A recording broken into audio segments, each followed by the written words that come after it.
morning. Good morning. Your Welcome. Excellency. And then good morning to you, gentlemen. And then my own, my niece, Joyce. Your Excellency, I'm here this afternoon together with my team, first to congratulate you and to commend you for your emphatic victory in the just ended general elections. It is clear from the results that you put in a lot of effort and you've been handsomely rewarded in that regard.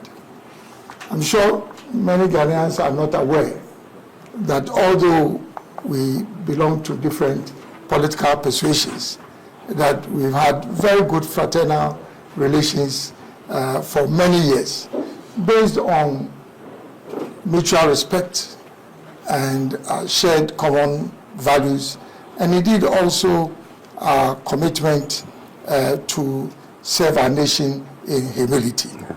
I am aware that you've already had the opportunity and privilege of occupying the high office of President of our country, and so you are already keenly aware of the demands of this job.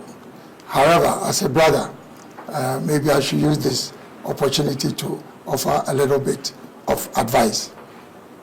The Movement for Change and the Alliance for Revolutionary Change, we campaigned on two fundamental themes. One is the establishment of a government of national unity, and the other one is the prosecution of a national development agenda based on the Great Transformational Plan. Now, in respect of the first, Your Excellency, I'm sure you're all aware that our country has been seriously divided for many years because of partisanship. And unfortunately, this is robbing all of us of the benefits of our democratic credentials, which we've nurtured over so many years. And I think this ought to change. Secondly, this whole winner takes all syndrome, which has been associated with partisanship, I think is also not helping our country, because we don't have the benefit of harvesting and mobilizing the collective talent of all Ghanaians. And we should not be divided in that regard by our different political ideologies. I think that also needs to change. Thirdly, also, the lack of continuity of government projects, which again is the result of this partisanship, has also cost our nation quite a bit of money. And I think that also has to change. So I would really like, very respectfully, you to consider this whole development paradigm of how you build a government of national unity, which obviously then means that you bring together people from different political persuasions, big and small, people from other stakeholder groupings, because I think they also represent, indeed, in fact, they represent the majority of the people. So they must have a voice also in government. So that's in respect of the first pillar. The second one is the Great Transformational Plan. Your Excellency, I know that during your first term in office, you had to go to the IMF for support. Now, there's a marginal increase or a stability that comes along with being on an IMF program. So ultimately, you'll find that the numbers will start looking good. It's obvious. That's part of the whole objective of a stabilization program. But then, at the end of the program, unless there's a program of transformation, then you are likely to slide back into instability, which is what takes you to the IMF in the first place. And so, with the Great Transformational Plan, I very respectfully like to recommend a number of priorities for your consideration, which is stabilizing the macroeconomy. I know that because of our manifesto promises, there's a lot of pressure. Everything is important, but I feel that it's the macroeconomy and the economy as a whole that basically must occupy your highest consideration. Aligned with this, also, I would say a prioritization of the productive sectors of our economy: industry, agriculture, and then tourism. Because that speaks to the next most critical agenda for our nation, which is creating employment, particularly for the youth. Now, beyond this, also, I think, is the issue of corruption, which you've spoken about, and which robs us as a country of so much resources that we can channel into development. The next is constitutional reform. Constitutional reform that would enhance the quality of governance in our country. And I'm sure you're already aware of many of those areas that require reform. And last but not the least is the issue of galamsey, which obviously is an existential threat. It's not just a question of those living in galamsey communities. This is something that is going to affect all of us as Ghanaians. So, very respectfully, I think that these two development paradigms, I would recommend that you look at them quite seriously. And within the context of a government of national unity, we are prepared to provide all the support that is required for you to be able to implement both the agenda for transformation and also the government of national unity.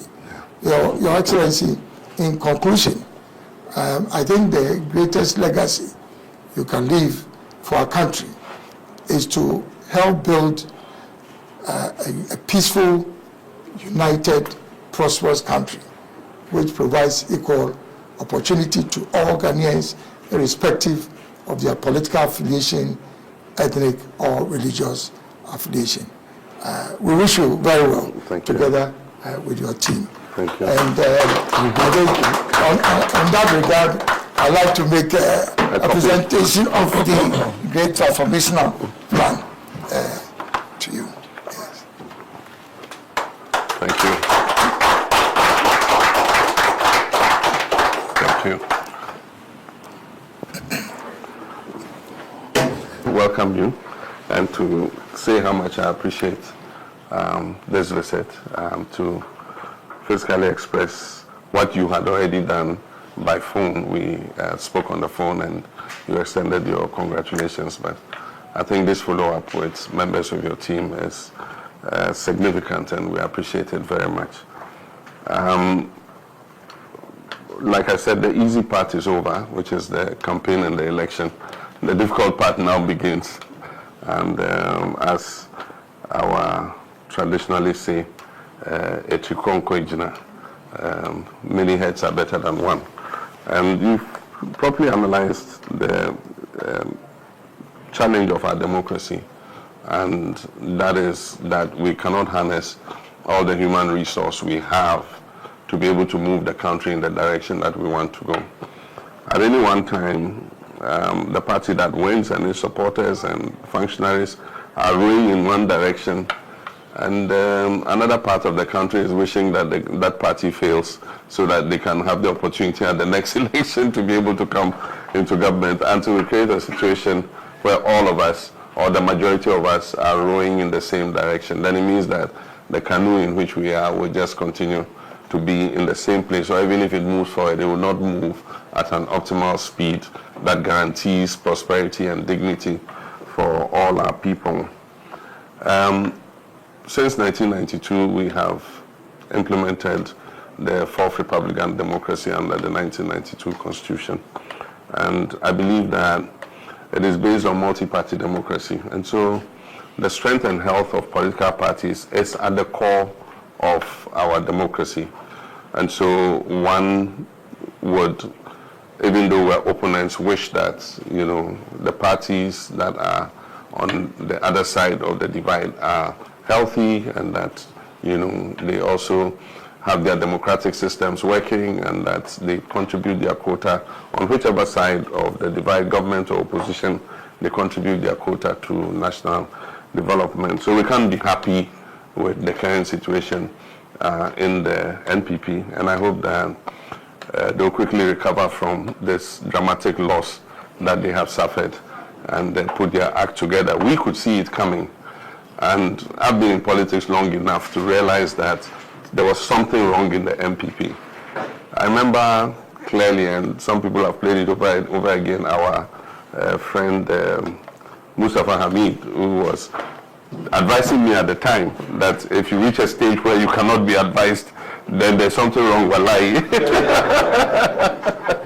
I think that unfortunately he didn't have that same advice for the leadership of his party, because it got to a point where democracy in the NPP really, was not what we've been used to and what we all knew, and so it was obvious that they had become tone deaf in terms of what was happening in the country. People's complaints and all that, I don't think that it really penetrated, because this was the easiest election to predict. They should have seen a loss coming. I saw Vice President Bawumia saying that they are disappointed because they had worked hard enough and so they thought they were going to win. It was obvious that they were going to lose this election. That meant that they were not in tune with the reality on the ground. We know that there have been some issues that led to your leaving the party, and there have been other things that have occurred over the years. I think that sometimes disruption is a good thing because then it allows a new beginning. And so I think that all the strands that belong to that tradition, should find a way of putting the pieces together, reconciling, and seeing how the party can be rebuilt so that it continues to be a viable vehicle for sustaining our democracy. I'm happy you've spoken about the issues to do with the challenges of our democracy, and they are all too obvious. You mentioned the winner takes all, and we have a system where certain vulnerable groups are not as well represented in our political system as they should be. And so it's something that we need to look at. Luckily, we have the opportunity to look at the whole 1992 Constitution again. It's been crying for a review, and I remember Professor Mills made quite some movement towards it. I tried to continue, but I hit a stumbling block when somebody took us to court. By the time the issue was resolved, we went into an election year. It was not conducive to continue. So we decided to leave it to the next government. I'm aware that President Akufo-Addo's government had a committee working on something. Chairman Sabusu's committee, there's a report or something. We want to take all this, including the constitutional review report, which was chaired by Professor Fiajo and his team, and then the work of the Constitutional Review Implementation Committee, including the white paper and whatever the Chairman Sabusu committee worked on. We want to see if we can bring all this together, synthesize it, and do a national constitutional review validation conference and look at how us together, all stakeholders in this country, represented chiefs, professional groups, everybody, and then we look at what is relevant and what we did not even anticipate. At the time we did a constitutional review, we didn't realize that a time will come where there will be an impasse between the Supreme Court and Parliament about vacancy of seats and all that. But these are things that come with practice of the Constitution. And so I believe that if we do this, then it will give us the opportunity to go even beyond and be able to do some amendments to the Constitution that would help take away this winner-takes-all thing. It will bring some more checks and balances into the situation so that the president is not the all-powerful kind of position that makes decisions of life and death, for our people. And that we'll be able to identify other things, including issues like the election of district chief executives, to make them more accountable to the people at the grassroots level. How do we deepen our decentralization and all that? So those would create opportunities for us, and I'm looking anxiously to us being able to do it, and on a bipartisan basis, and as a nation, we're able to do the amendments to our constitution that will make it a more living document going forward. With regards to the, where did I put it? Who took it? Oh, come on. I gave the thing to me. Why are you coming? With regards to the Great Transformation Plan, I think that it falls almost in line with our reset agenda, because after several years we think that there must be a reset, and that is equal to talking about transforming the way things have been done. Because like you said, we'll go to the program, macroeconomic stability is restored, the CD is fairly stabilized, but that is superficial. At the bottom of it is the transformations that we need to do in order that stability is sustainable. And that is what we've not been able to achieve. The last time I was looking at a map showing the imports that we make into this country. I'm sure it was on social media, everybody saw it. And hundreds of millions of dollars every year just go to create employment for other people in the area of tomatoes, tin tomatoes. I don't know how true it is, but I can't believe that we're eating $1 billion of imported tin tomatoes. It's not possible. We need to interrogate those figures, but whatever it is, I know that a huge amount is going into importation of tomatoes, something that we have a comparative advantage to produce, into rice, into vegetable cooking oil, into many things that, if we put our mind to it, we can produce. And that's why, for me, agriculture and agribusiness, agro-processing is going to be one of the #1 focuses. We pay lip service to giving support to farmers. We bring subsidized fertilizer, half of which gets smuggled to our neighboring countries anyway, and the real farmers who need the fertilizer don't get it. And so how do we use a system that identifies them and makes sure that if government is targeting them with subsidies or with any assistance, it goes to those who are actually the farmers and not to political party apparatchiki. So those are some of the things we need to look at, and that's why we're thinking of farmer service centers that have a catchment area that registers all the farmers, measures their farms, know what they're growing, and at the beginning of every farming season, if government has any support for them, we have mechanization services, tractors, fertilizer, all the agrochemicals that they need. And they just go to their farmer service center, they are registered there, we know their farmers, we know the acreages that they produce, and then they're able to get the support that they need. But over the years, we've left the value chain. Once the farmer produces, he is on his own. I know because I'm a farmer myself. Last year, my soya bean, people just came and told me how much they will buy it for, and it was not worth my while, because then, even though I broke even, it didn't give an incentive for me to be able to continue farming. And so I can imagine that for me, who is probably a medium-sized commercial farmer, one of the small-scale farmers. And so how we tie down the agribusiness and agro-processing end so that we're adding value to the crops that the farmers are producing is something that we need to look at. And that falls in line with industrialization. As you have said, you have been in that ministry before, trade and industry. So you know that we need as much as possible to industrialize, to create opportunities for our young people. Happily, Asia, with the increased prosperity, is becoming a high cost point for production. And so there are a lot of investors who are looking for new places where labor is relatively cheaper and they can make a better profit producing there. And so I've seen a lot of people, investors from Asia, who are looking for places to invest. Unfortunately, because of our economic crisis, and we've lost our prime position in terms of ease of doing business, you can see that a lot of them are choosing Cote d'Ivoire and Benin over us. And so as quickly as possible, we must turn things around and bring Ghana back as the favorite destination for investment. When I was president, for 4 years continuous, we had an average of $3.2 billion investment every year coming into the country. Last year, we barely made $1 billion in foreign direct investment. And you cannot industrialize and turn your economy around with only domestic investment. You need FDI to come in. So how do we open the door so that foreign businesses come in and come and set up in an environment that is predictable?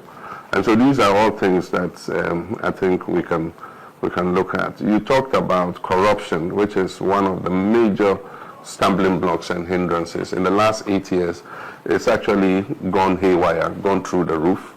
There's been no sanctions for people who indulge in corruption. And so it's kind of created a sense of impunity. And as I said the last time, this is our last opportunity to get things right. If we don't get a handle on it, our people are losing faith in our democratic institutions. And so we need to work to restore their faith and let them know that a democratic system is capable of doing the things that will ensure transparency, fairness, and create equal opportunity for all our people. And we're open to working together on all these issues. Unemployment, we know the issue of Galamsey is a hydra-headed problem, and it's been exacerbated by the fact that the non-tax revenue pillars of the economy have somehow declined under the last 8 years. Oil and gas is down by 32%. Cocoa is struggling, and that used to bring in excess of $2 billion every year into the economy.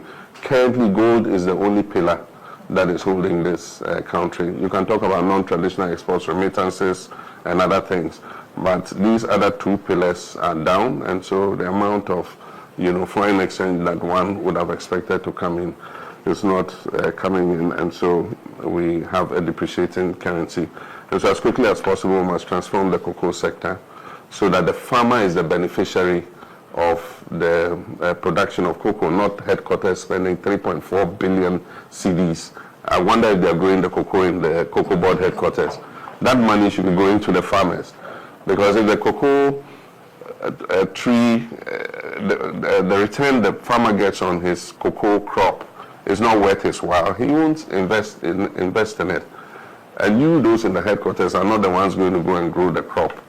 And so as quickly as possible, we need to reform that cocoa board. I mean, that huge state, humongous enterprise that is just feeding off the farmers must change. And I know that the World Bank and IMF and co want to work with us to see how we can reform the whole cocoa sector.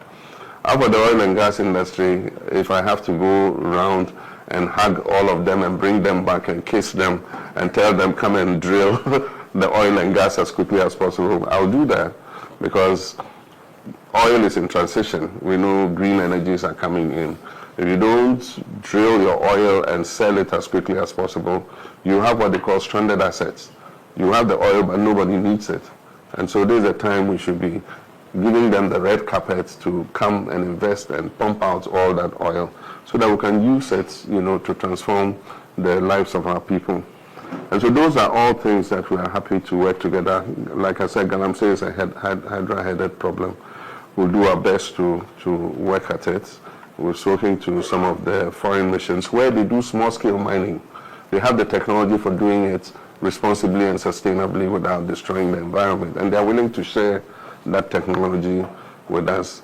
The issue of Galamsey is just a crisis of implementation and regulation.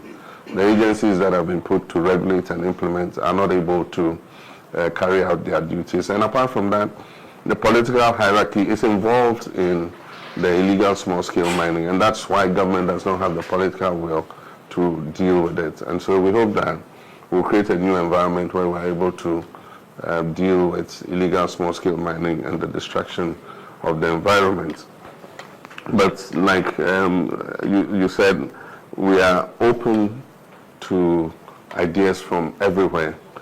I've always been a person who believes that all the sense is not in my head, and as much as possible I try to learn from other people, and I know that a lot of thought went into this document. So we'll look at it, we'll borrow from it, we'll steal from it, we'll copy from it.